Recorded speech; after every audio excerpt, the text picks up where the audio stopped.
Backhand drop technique. This was an area I really liked. I liked either taking it very early and just doing a quick counter drop. I love going into the front backhand. And I also liked it when the ball came out to me and I could wait and I could just take it in here and I could really just start to chop it in. So what am I thinking technically? If it's out in front of me, I'm thinking about really getting my racket head through nice and early. I'm allowing everything to drop, but I'm really then getting the fingers through. So I feel it going down and I let this drop to the floor. The racket face is open, so I can let it drop, because if you let that racket head drop with the face is open and you've hit the ball maybe on the rise or the top of the bounce, it will go up. Trust it.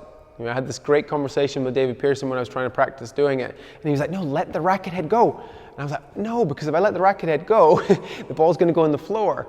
And unsurprisingly, and I mean, don't tell him I said this, but he was right. It didn't go in the floor. It went in the nick, and it went in the nick, and it went stayed short, and it was amazing. And that was because taking it early and really letting that go, actually, when the ball was rising, the ball always went up.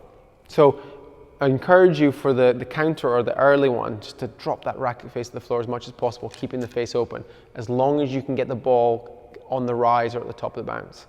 In here, when you had a little bit more time and you're trying to work on what to do, I like letting the ball come into me as much as possible. I didn't feel comfortable here, so it was like letting it come in here, so I could really let it come in, and it would be a hold and then cut down and through it.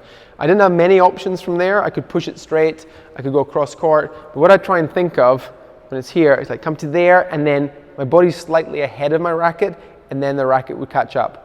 And I think about just cutting down on it. Very simple, nothing too exaggerated. I couldn't really go around the back side of it. I found that really hard.